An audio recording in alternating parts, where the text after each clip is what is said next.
My dad works in B2B marketing. He came by my school for career day and said he was a big ROAS man. Then he told everyone how much he loved calculating his return on ad spend. My friends still laugh at me to this day. Not everyone gets B2B, but with LinkedIn, you'll be able to reach people who do. Get a $100 credit on your next ad campaign. Go to linkedin.com/campaign to claim your credit. That's linkedin.com/campaign. Terms and conditions apply. LinkedIn, the place to be, to be. Welcome to Mind Love, episode 269. Today's episode is all about rejecting the lie that you aren't good enough by killing comparison. Some of us have had all types of negative words spoken over us that have made us see ourselves as fractured and as broken. And so other people, they may speak words over us that are negative, and we internalize those things, not realizing that they're speaking out of their deficiency, not yours. They're speaking out of their deficiency because, again, people do what they do. They say what they do because of them, not because of you, but we internalize it. And next thing you know, we see ourselves as less than because a person used the hand of their tongue to make us believe that we're not worthy. Turn up your frequency with Mind Love. Bite-sized brain hacks for seekers, dreamers, and doers. It's time to give your mind a little love with your host, Melissa Monti.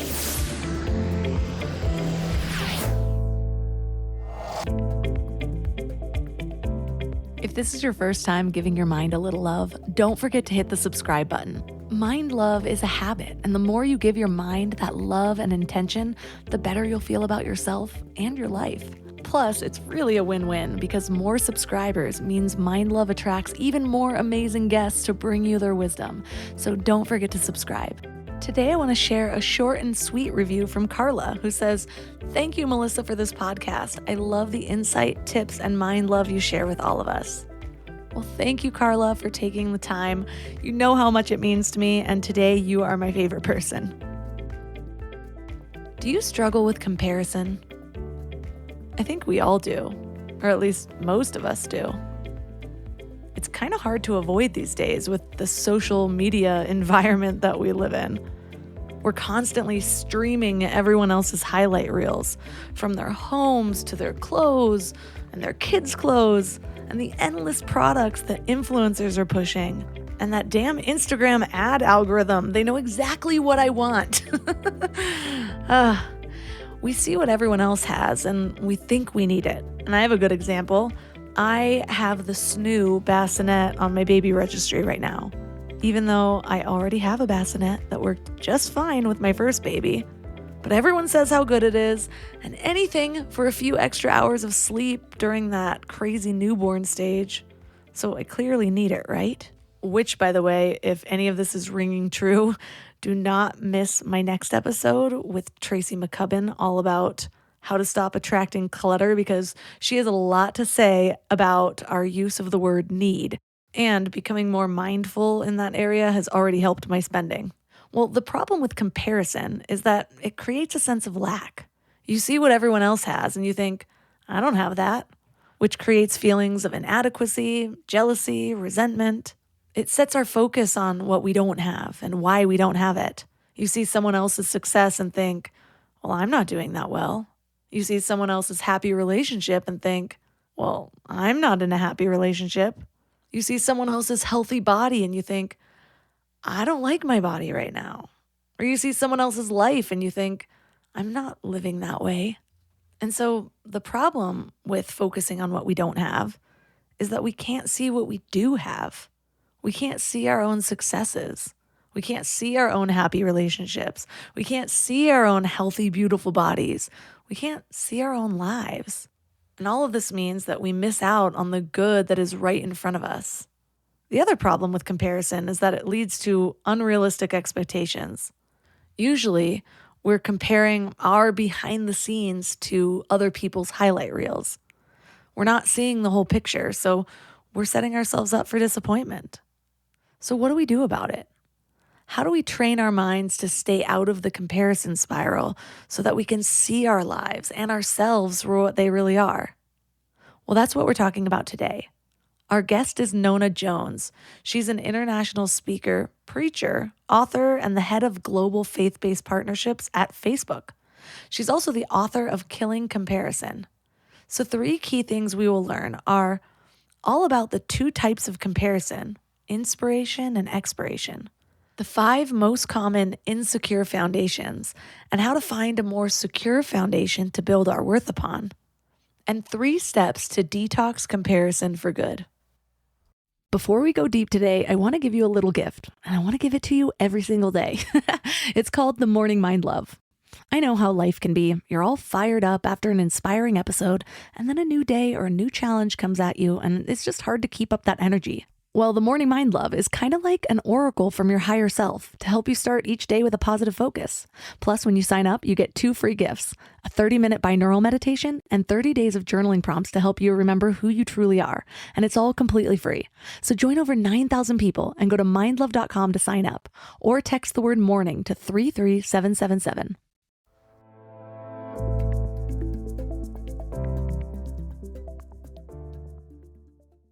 And now let's welcome Nona Jones to the show.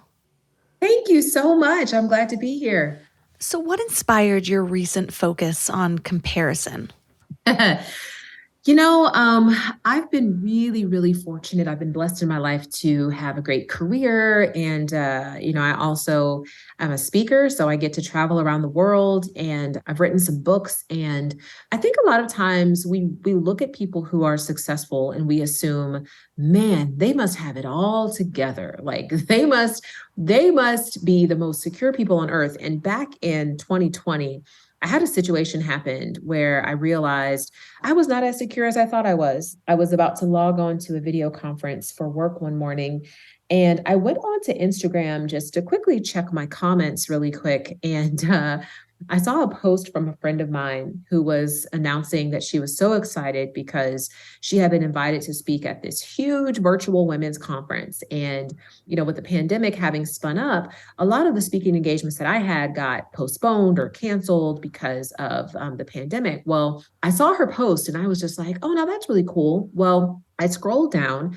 a little bit further and I saw another friend who made a post about being so excited to be speaking at this huge virtual women's conference. I was like, that's interesting. And I scrolled down and I saw another friend, and I scrolled down again and there was another friend, and then another friend, and then another friend. And it ended up where I knew all of the speakers and I knew the host, and a question began to percolate in my mind, which was like, why wasn't I invited to speak? Why was I considered not to be good enough? Why did I not measure up? And I clicked on people's profiles to figure out, how many followers they had in comparison to me. I was trying to figure out what other events they were speaking at in comparison to me. And while I was doing all of that comparison calculus, I was like, why her, not me? Why am I not good enough? Another question kind of entered into my mind, which was, why does this matter? Why does this matter? Why is this bothering me?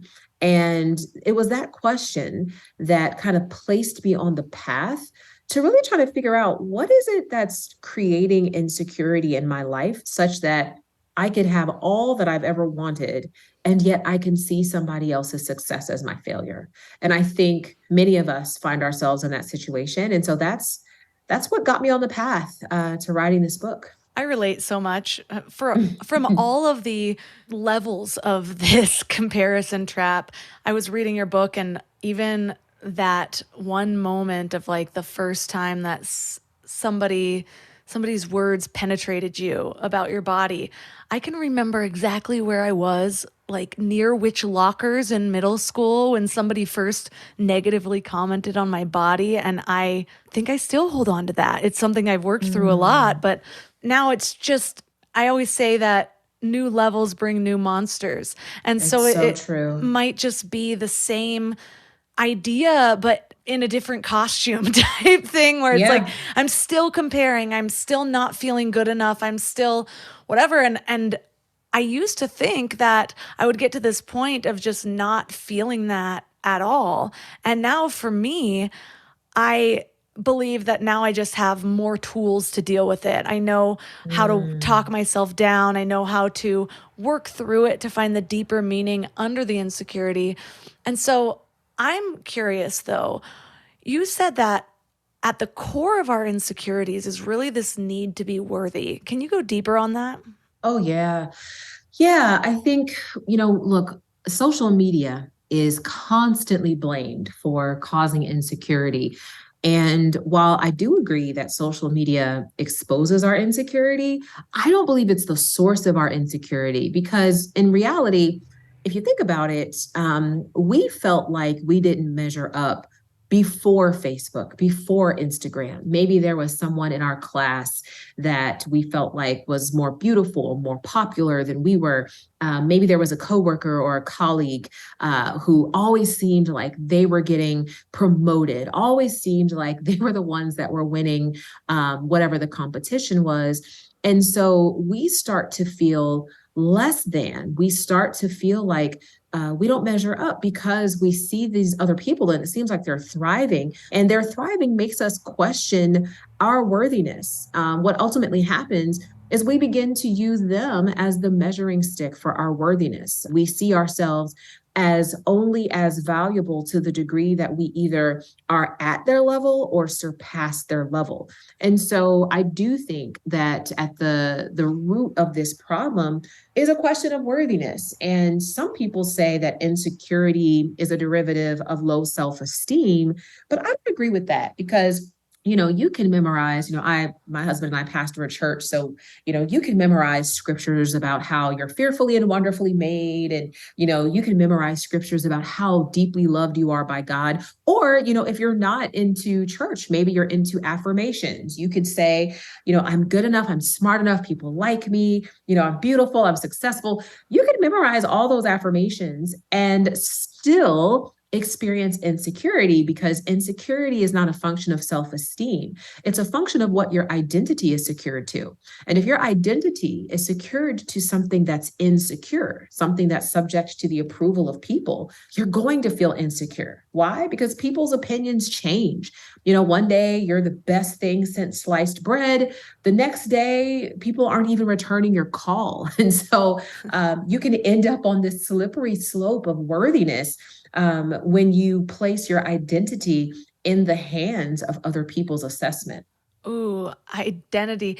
That is so powerful because if your identity is secured to something that's not secure, I've never really thought about it that way, but it's so true because I am always kind of reflecting on my past. And I was just saying on a podcast interview I was on about how for years, probably until I was about 25, I didn't even see that most of my self-worth came from the outside in and not the inside out. And so a huge part of my self-development journey when I started to actually heal my life instead of just continuing the downward spiral was when I started to get in touch with myself and know what I stood for. And that knowing what I stood for included actually getting to know myself, which I hadn't done.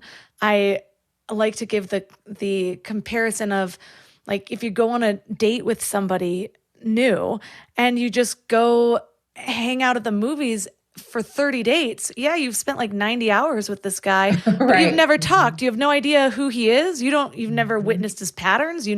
Maybe how loud he chews popcorn, but that's about it. And so the same thing I think we do with ourselves, where we think that because we spend so much time with ourselves that we know ourselves the best, but are we really aware of ourselves, or are we just on autopilot kind of moving through, kind of seeing what's cool that's around us, seeing what's considered beautiful, seeing what's considered successful, and not really digging in and asking, well, what is my definition of beauty? What is my definition of success? And can I build my life around that? And when I started to do that, that's when I started to feel confident in who I was because I wasn't building myself for everyone else. I was building myself for what was true to me. That's so good. And I think that's one of the hardest things for people to do because, look, we have eyes, right? So we can see when other people are maybe getting more shine or more approval. And so I think the human tendency, the natural tendency is for us to gravitate toward the applause, toward what we see other people applauding.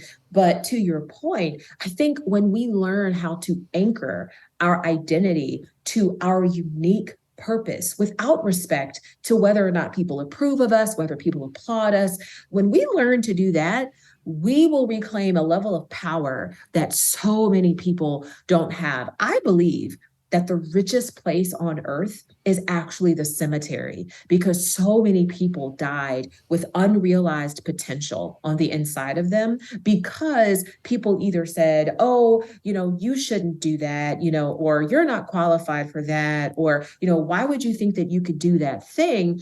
And they listened to them. Sometimes we are the only ones who believe in us. And I think being a secure person means that we learn to yield to our own voice as opposed to the voices that are diminishing us. Yeah, I love that. And it's so difficult.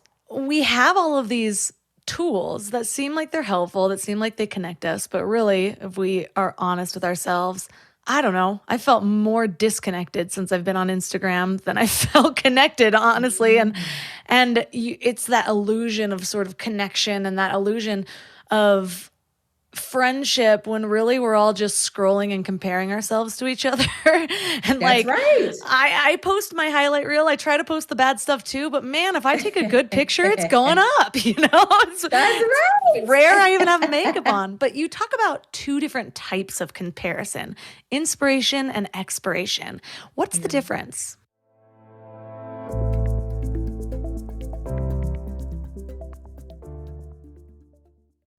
You know what's funny? We spend so much time feeding our minds, reading books, listening to podcasts, learning new things, but then we grab whatever's convenient to feed our bodies. And I get it. Life is busy, and sometimes a drive-through feels like the only option. But that's why I take Field of Greens. It's a greens powder made with whole organic fruits and vegetables. No extracts, no lab-made stuff, and just 1 scoop a day gives you simple, real nutrition. Field of Greens feeds your body with fruits and vegetables medically chosen to support your heart, vital organs, and immune system. And let me tell you something. Since I started taking it, I've noticed these little changes that show me how nutrient depleted I must have been before. Like the ridges in my nails, gone. My sleep, so much better. And my stomach just feels happy. You know that dreaded afternoon crash that has you reaching for more coffee or sugary snacks? Well, that's not happening for me anymore. When your body is actually nourished, it runs so much better. I've tried other greens powders before, but Field of Greens is genuinely different. The quality is next level and you can taste it. It's become my go-to, especially on those days when my eating isn't exactly Instagram worthy, because we all have those days, right? And here's the thing. They are so confident that you'll love it too, that they offer a 100% money-back guarantee. That's how much they believe in their product. So I got you 15% off your first order and free rush shipping. Visit fieldofgreens.com and use promo code MINDLOVE. That's promo code MINDLOVE at fieldofgreens.com. fieldofgreens.com.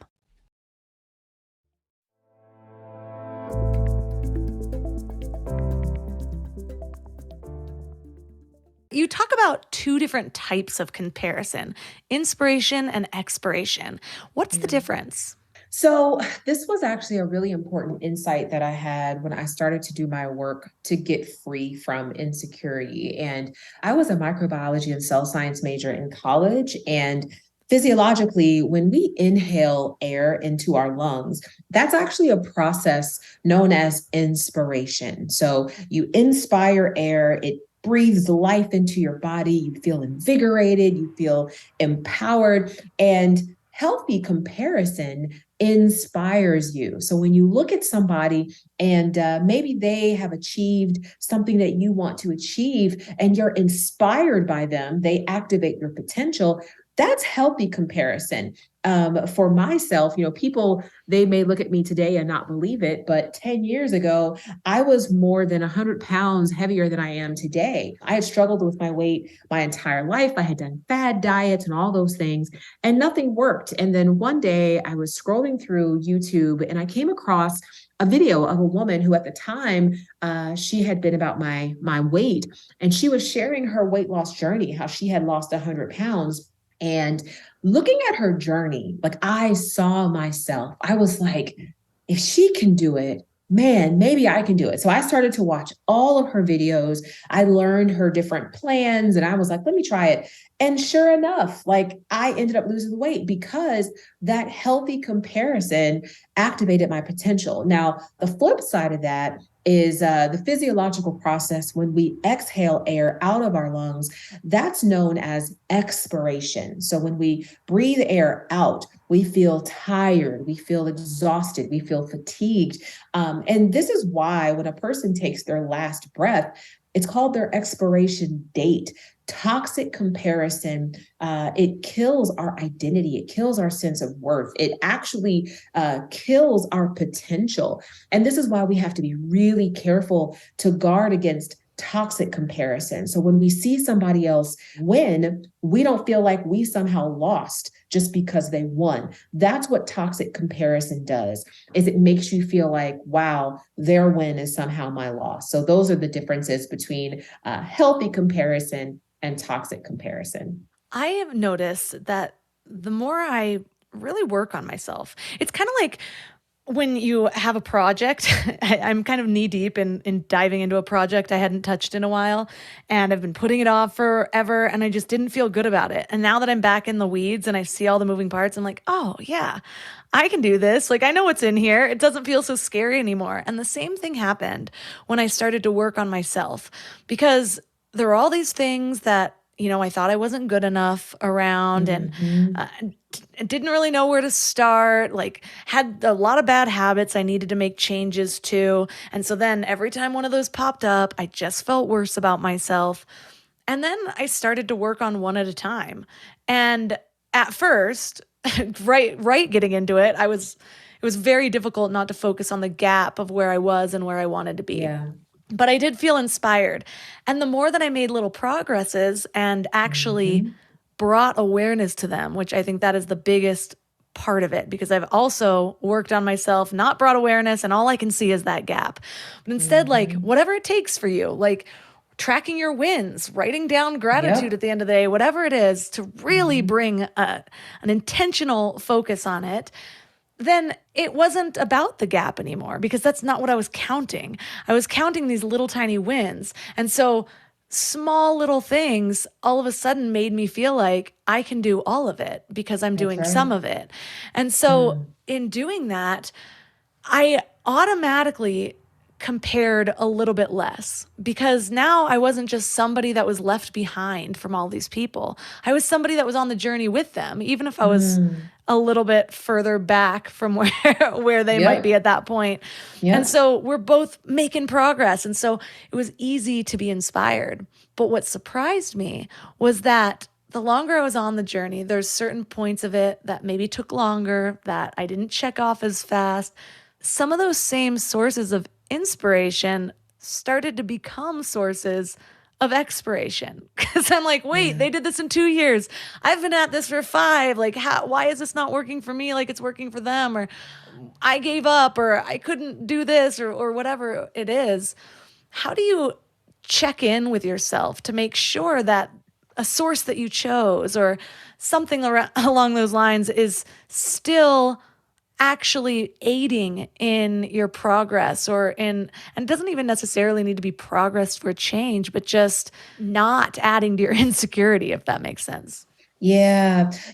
I think it's so important to be self-aware. And I love how you articulated just the different methods that you can use. Number one, to be self-aware, but also to keep yourself encouraged. I think, and I talk about this extensively in the book, one of the keys to getting free from insecurity requires recognizing when you're feeling triggered. And some of those things can happen because our emotions tell us when there are things happening inside of us that we may not even want to acknowledge. So for example, let's say a friend of yours, happens to get married, and, maybe you've been single and you thought that you'd be the first to get married. Well, that person gets married. And so you start to feel sadness. You may try to, deny it. You may try to say, oh, I'm actually happy happy for her. But that feeling of sadness lets you know that there's something happening inside of you. And I think you have to be willing to lean into that and explore that, because usually when we feel that way, there's a lie at the base of that situation that's making us believe we're not worthy. So for example, you may be feeling sad because there's a lie that has made you think, oh, well, she's getting married, so that means that nobody wants me. And so I think checking in with yourself and just being honest with yourself about how you feel really matters. And then I think it's also important, to your point, to recognize, if certain things just aren't helping you or they're not healthy for you, you need to step away and back away. I talk a lot in the book about how social media, it can be such a great tool to keep us connected with our friends and our family. And it can also, unfortunately, be one of the biggest triggers for toxic comparison, because we're seeing everyone's highlight reels, like you said earlier. And so I recommend strongly that I call it weed our feed. If there are people in your, feed who are constantly flaunting their success, or maybe they're sharing things that just make you feel like you're not quite good enough, mute them. You may even unfollow them. And that's okay.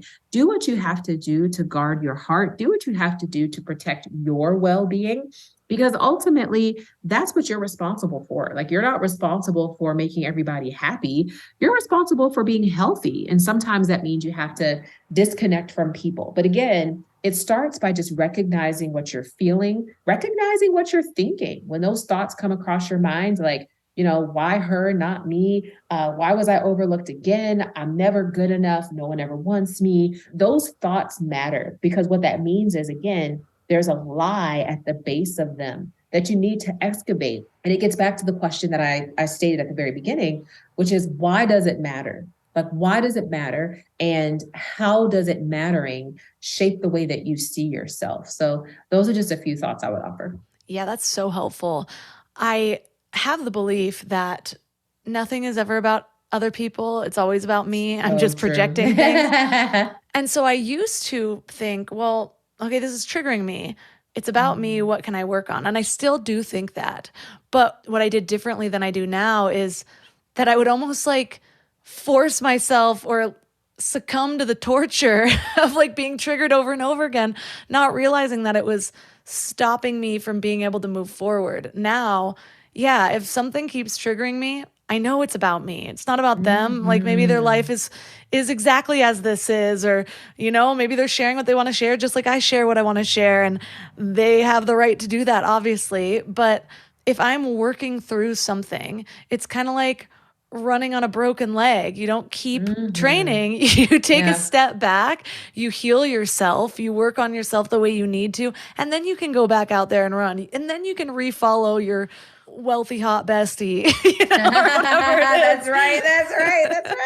But not right now. Yeah. Yeah. Not right And now. you have a quote that just reminds me of that says that, people don't see you as they are, or people don't see you as you are, but they see you as they are. And it's just Correct. so true, because we are just always projecting our realities onto other people, making assumptions, making judgments, and we separate ourselves. And I think that's what really takes us away from the oneness that we are here to experience. 100%. Yeah. And I think that's one of the hardest realizations I had, is that just because someone, and I talk in the book about this idea that, words matter. The words that people speak over us, they have power. So in the book of Proverbs, I believe it's chapter 18, verse 31, it says, life and death are in the power of the tongue. And that word power, the word translated power there, is actually the Hebrew word, which is yad, and it means hand. And so putting that together, life and death are in the hand of the tongue. So when people speak words, they're not just speaking, arbitrary words. No, they're actually shaping. They're actually molding, and they can actually shape life, or they can shape death. It's just like if you think about a gun, right? So a gun, many people will say, oh my gosh, it's a deadly weapon. That is true. It can be a deadly weapon in a hand. And that same hand can also use that gun to protect a family, right? And so really and truly, the hand is neutral. The question is how it's used. And so some of us have had all types of negative words spoken over us that have made us see ourselves as fractured and as broken. And so other people, they may speak words over us that are negative, and we internalize those things, not realizing that they're speaking out of their deficiency, not yours. They're speaking out of their deficiency because, again, people do what they do. They say what they do because of them, not because of you, but we internalize it. And next thing you know, we see ourselves as less than because a person used the hand of their tongue to make us believe that we're not worthy. My toddler has these books. They're the bucket filler books. One of my aunts is an author for one of them. I guess there's a lot of authors, but it's just funny because we read every night this idea of bucket filling, and everyone carries around an invisible bucket. And when you hear good words and compliments and are helpful, that's when your bucket gets filled, and we are constantly filling each other's buckets. But bucket dippers think that if they dip from someone's bucket, they can use it to fill their own, but they never do that. I've got all these children's little parables in my head, but it's funny how sometimes the really simple kind of cartoony ways to visualize something, it's so true. It's like when people feel low, they tend to want to bring other people down with them, but then you're both just stewing in your misery. And so it's something my husband and I are really aware of. Like when I'm having a bad day or something like that, I'm just like, I just need time. Like I need some self-care, whatever it is. And I know like he's the one that's going to help bring me up. And so that awareness that we've been able to cultivate in our relationship where I'm like, there's absolutely no way I want to bring him down. Then we're both down. How long is it going to take to bring ourselves up at this point? And so I'm like, when I'm down, all of a sudden my job is to like protect his joy. And then in doing that, I realize I kind of move through it even faster. But one of the things that you talk about is we talked about how, when we really base our self-worth or our security on the wrong things, that's when it's an insecure foundation. And you talk about 5 of those insecure foundations. What comes up for us the most?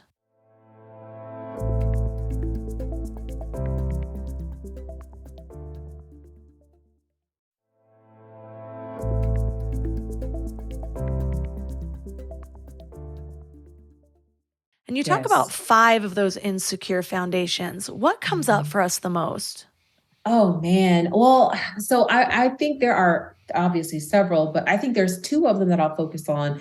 One is marital status. So whether a person, I think, is married or single, many times, especially if they're single. And I think it's because in society, there tends to be so much weight placed on, are you married, as if like being married is somehow the pinnacle of desirability. And so what happens is I know several women who are in relationships with guys who frankly don't deserve them at all, because they just want to be able to say, I'm in a relationship. So yeah, I think marital status is one of those insecure foundations, to the point where sometimes our identity can get so wrapped around the marriage that should, in the unfortunate event a divorce occurs, people feel completely lost because all they ever had in their mind was an identity that was tied to their marriage. So I think marital status is an insecure foundation that if we're not careful,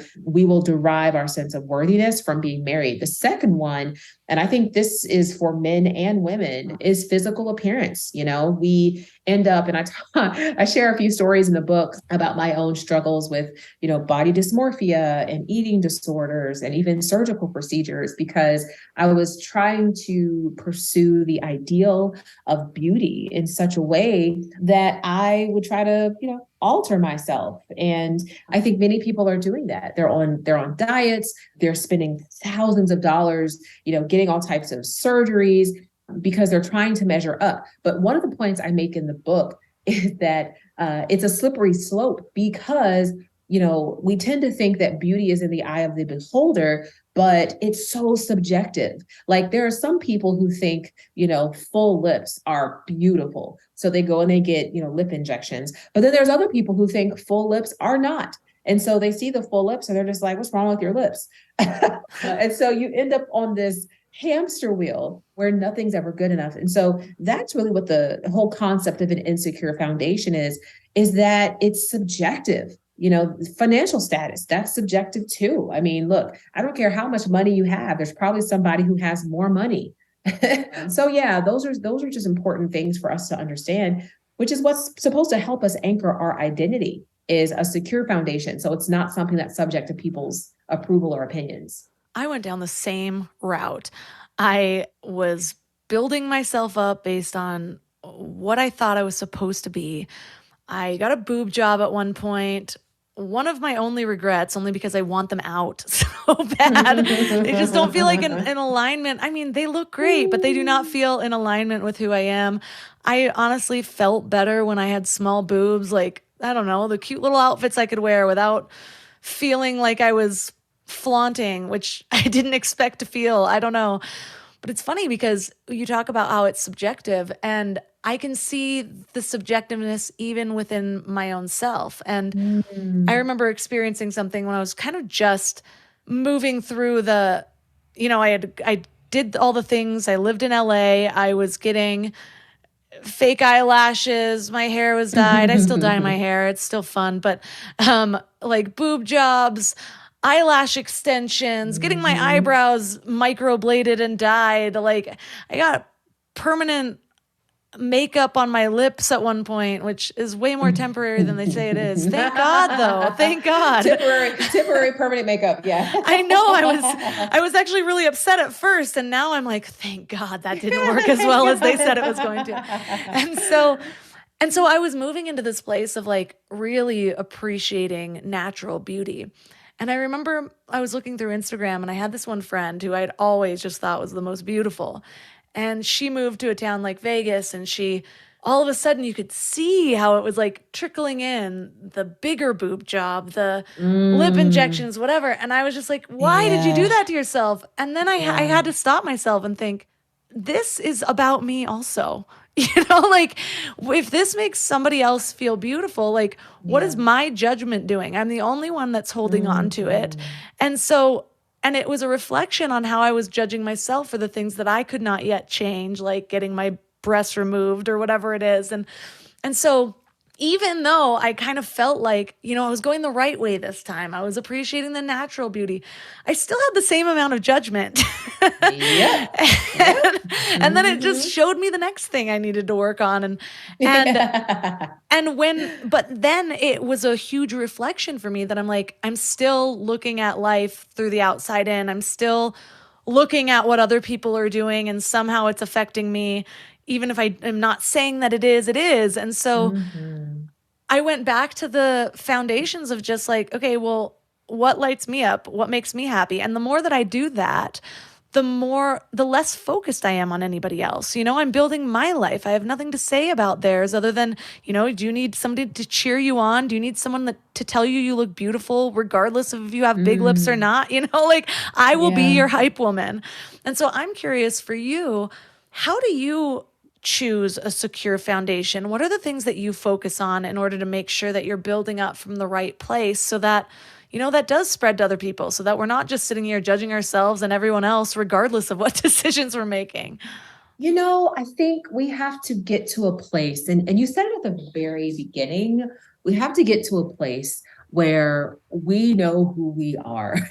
And that's so hard because we live in a society that is like, it's intent on shaping us into what it thinks we should be, which is actually a really interesting point, because if you think about it, society is a composite of human beings. It's not like it's just this like amorphous, non-human thing. No, it's composed of human beings. And so I think we have to get to the place that we really know who we are. We know what we like, what we don't like. I think similar to you, I have, being in a speaker, being someone who is in the public eye, I have felt oftentimes this pressure to conform. And yet that's not what brought me joy. And so I think at some point we have to be willing to say, you know what?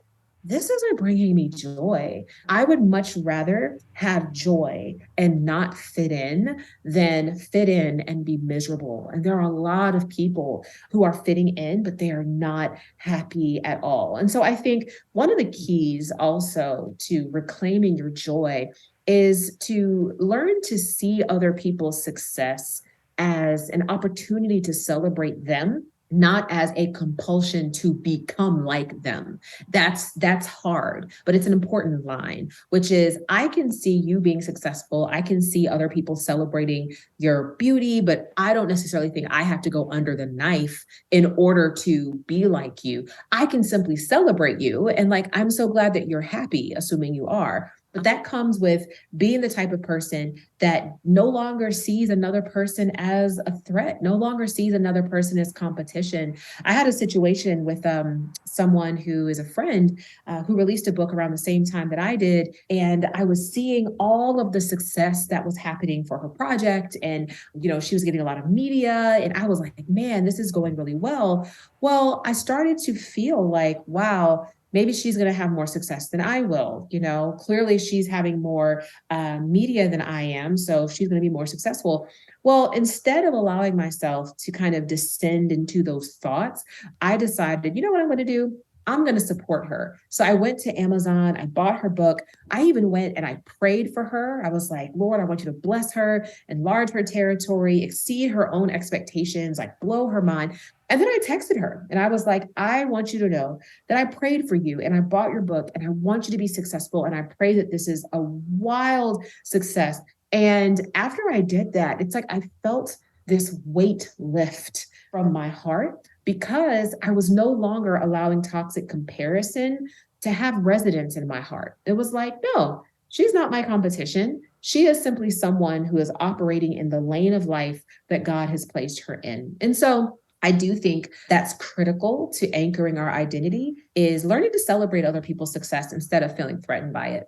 That has so much wisdom in it because I have this practice or a mindset shift that I like to use that gets me out of comparison. And one of the things that I use is just thinking that, say I see all this success around me because I was living in LA for a long time and I did have a really big circle of very successful people, like levels of wealth that I hope to hit one day. Yeah. But, I don't know. Yeah. I'm not sure I'll have that $18 million house. I don't know. And so I began to walk myself through it because after a while, it's almost hard to look like be at the event at that house and then at the time come back to my studio apartment, or whatever it is. And so I started to realize that there's a reason that I am seeing this. Like, what if this is around me to show me what's possible? And what place would I rather be in?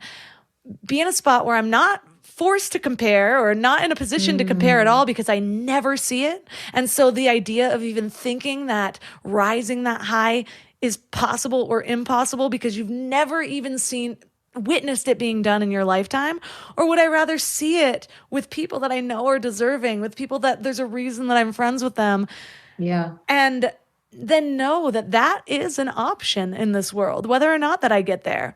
And so that's really helpful. But what I love that you added to it, because, it can be hard to kind of walk that line because it's a practice that I have to do. But then it's just like, yeah, but I'm still in this studio apartment or I'm still in this place or whatever it is. And so adding to the celebration of it without feeling like I need to walk those steps, because that's what I think I was inadvertently doing. Oh, there's a reason that I'm seeing this is possible. This is supposed to be meant for me. And so then when 3 more years happens and I'm like, okay, still can't afford that $19 million house or whatever. It's like, it was just kind of teetering, it worked most of the time, but not all the time. So I love that just being able to celebrate, because that even moves us beyond judgment, Absolutely. I'm glad that you got the plastic surgery I would never get if that's what makes you happy. That's what makes you happy.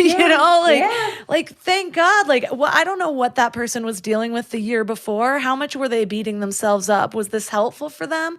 Will they change their mind later? That's not for me. That's the next step in their journey. That's their walk with life. That has nothing to do with me. And all I'm here for is figuring out how to cultivate an energy that makes me feel good and trusting that when I am in that energy, when I'm in that place, that's what's going to spread. That's what's going to make the difference. And not just in my life, in the lives that I come in contact with. That's so, so good. Yeah. And I think you're so funny. I'm thinking about this $18 million house, like probably won't be my house, but at least I can visit. Yeah. I think that one of the most important steps we can take in getting free from insecurity, getting free from toxic comparison, again, is just realizing that we all have the capacity, even if we don't have millions of dollars, even if we're not the most beautiful, even if we're not, in the best marriage on earth, if we don't have all the academic credentials, if we don't have all that, we can still be a source of light and hope and encouragement in other people's lives.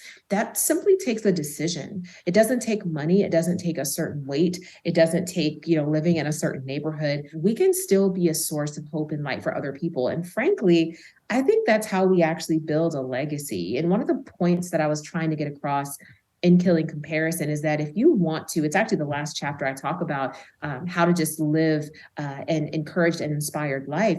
If you want to really live an encouraged and inspired life, be the type of person that is for others what you wish others were for you. If you wish that other people would encourage you, be an encourager. If you wish that other people would support you, be a supporter. Like, I think those are the ways that we kill comparison. And those are the ways that we actually experience blessings and joy and freedom in our life. So that's really what I'm hoping people walk away from this book with, is just, you have the power to actually live an encouraged and inspired life. And you don't have to succumb to what it seems like everybody else's success is.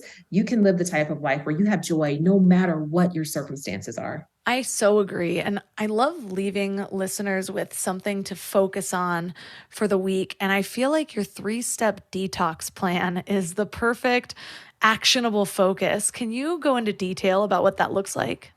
Yes. So to detox, the first step, I kind of mentioned it earlier, is you have to recognize what you're feeling, recognize what you're feeling, recognize what you're thinking. I think we spend so much time denying insecurity when in fact, we need to invest that energy and that time into defeating it. And you can't defeat what you don't acknowledge. And so I think first being willing to admit, you know what? Seeing that other person thriving, that really is causing a challenge for me and how I see myself. And then again, why does it matter? So why do I think that their success is my failure? Like tracing that all the way back to the words that have been spoken over you throughout your life. And where was it that you started to believe some lies as truth? So starting there is important, recognize it. And then the second step, equally important, is you have to begin to reframe what you see. And reframing is all about changing your vantage point. It's about changing the way that you see something. And so to give a concrete example, let's say that your sibling is super successful, and maybe you've had a lot of challenges in life, and it just seems like everybody is always talking about how amazing your sibling is. And they're always like, when are you going to get it together? And that can be a source of animosity. That can be a source of jealousy. That's just human. I think the way to reframe that is, instead of seeing that sibling as someone who's doing better, it's like, man, how can I celebrate what they've done? Like, how can I be a cheerleader? How can I be an encourager for them? Putting yourself in a position to support them and to celebrate them, because then, yeah, when other people are celebrating them, it's no longer a threat. Now it's really more so an affirmation of what you believe as well. And so just not allowing people to pit you against anyone, because you're not in competition with anyone. So I think you have to reframe what may seem like somebody else's success that would normally trigger insecurity. Think about it as an opportunity to learn, an opportunity to grow. And then the third piece, I call it the release. It's recognizing when insecurity may be triggered, reframing it as an opportunity to celebrate somebody or learn from them, and then releasing that trigger and saying, you know what, I acknowledge that triggered me, and I am not willing to allow that trigger to change how I see myself because I know who I am and my identity is anchored. I think those are 3 steps that if we take those repeatedly, day in and day out, we will experience freedom. And I will say this, it's not a one and done thing. I think sometimes we're like, show me the blueprint so I can just get over this and move on. But I do believe that part of our human condition is that we see other people, we see them and we see what they're doing. And so those triggers will happen. I have them every day. I have things trying to trigger me every single day. But because I have kind of put this detox process into place in such a regular way, a routine in my life, I'm able to experience freedom in spite of the triggers. And it sounds like it could be work, but all it really is developing self-awareness. Because when you have the self-awareness, 100%.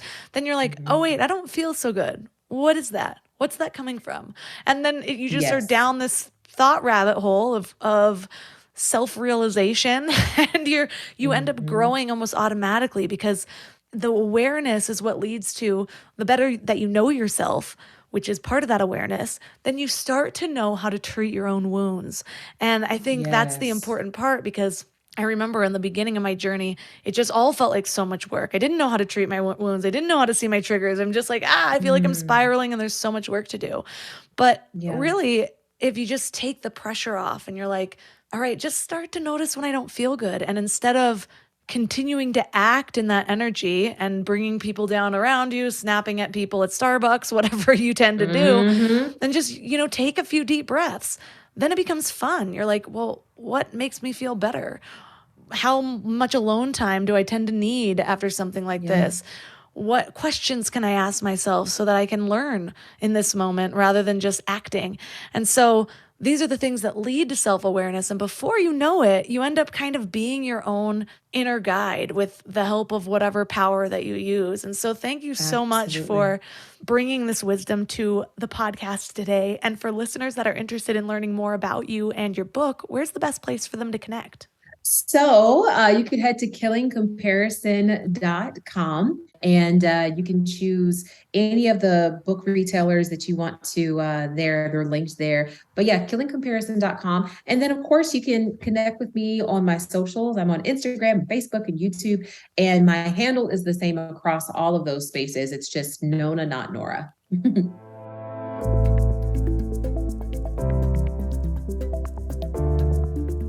All the links for this episode will be at mindlove.com/269. Your challenge for this week, we just went over.